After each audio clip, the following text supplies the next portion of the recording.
Okay, guys, so I just made a post currently about kids in addiction, kids that have no voice, kids that I couldn't imagine what they're thinking. Um, I put my own kids through it, at least my oldest. After I had him, it was pretty much all he knew was me being an addict. And I thought I was being a good mom. I thought by feeding him and bathing him and buying him what he wanted, his toys, all the videos and shows that he liked to watch and just, that stuff. I thought that's was majority of being a mom. But it wasn't. Yeah, those are the parts that are important, but I guess I just really wasn't there. Um, but the only reason why it got me thinking of this was because, this last round, I hung out with some pretty sick people. We're all sick in our own way, but a lot of people are more sicker than others. I'm not bashing anybody. I was a bad mom. I was a piece of shit mom, you know. So the only reason why I got lucky like I did was because my kids' dads, my oldest took Colton away from me when he was 4 years old on his fourth birthday. Um, my two youngest, I ended up giving temporary custody to their dad before I went to treatment this last time. So it was a really big deal, you know. Um, no person, you know, no normal person wants to ever have to give their kids away. No parent ever wants to have to bury their kid, and to have to sign your kid over is super hard.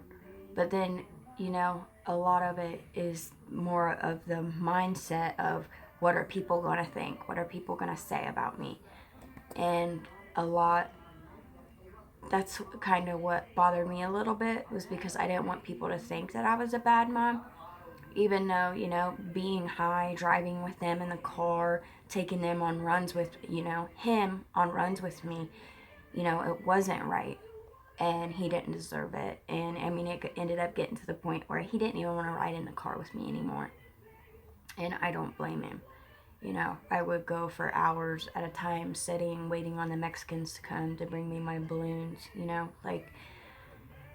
and he didn't want to ride with me unless my mom was with me, because he knew it was going to be okay. He knew I wasn't going to be waiting, and I wasn't going to be taking him to places where he didn't need to be. I'm sure they can feel that. I'm sure they can feel, some kind of not right feeling. Even though as kids we think that they don't know a lot, but they know a lot more than we think. And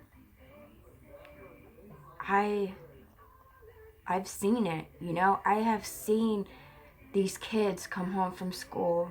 I'd be hanging out at their mom and dad's trailer, and it would be no water on there. It would be wintertime, snow on the ground, no heat, or if there was heat, it'd be, one heater or one kerosene heater that was barely going, no water. There was feces. They had puppies they were selling, and they had them all shut in a bathroom. And, it was just full. There was feces all over this bathroom. But just like seeing those kids walk in from school, and one coming in from wrestling, and, they just don't want to be there. They don't, they're going to do everything they can, either sport wise or staying with their neighbors or whatever they can to. It was so clear they were they didn't know what they were coming home to. They didn't know who was going to be there.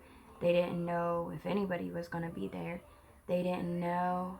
Um, I mean, it's just, it's very scary because the people that we don't realize that we bring around our kids while we're in addiction, we're so blinded and so worried about who cares what they are, what they think, what they work with. We're thinking about what they have, how much money, and is the shit they can get good. We're not thinking about, are they child molesters, are they pedophiles, or whatever. We're not even concerned about that. And what's sad is a lot of the sick people that we hang out with are, but we're so sickly minded that doesn't even cross our mind to even think about it. We don't even think about, like, just sitting there being high and, in one room, why. And really, we would leave our kids with anybody and go get dope, I mean, I've seen that time and time again too, like, it doesn't matter as long as there's somewhat of an adult or a kid that looks old enough to be able to just keep them company while you're gone, you know. For me, I used the TV a lot as the babysitter. I ended up getting a special lock at my apartment, so I'd deadbolt it, I'd, lock the extra lock just to make sure that, my daughter wasn't getting out. And I would shut all the bedroom doors. I'd get her a bunch of toys. Um, I'd play her favorite movies. I'd make sure she had cups of milk. I'd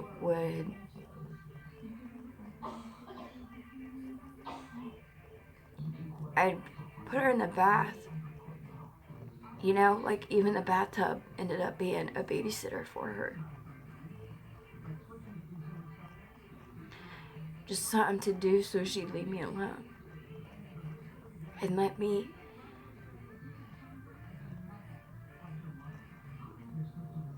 supposedly, I guess the lie in our head is enjoy our high, nodding out, not feeling anything. Why, that little piece of us only wants our attention.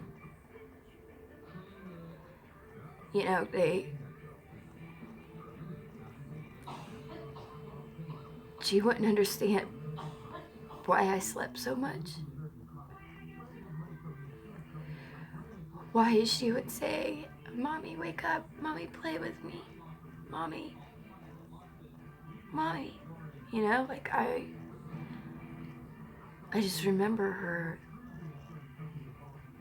just not understanding.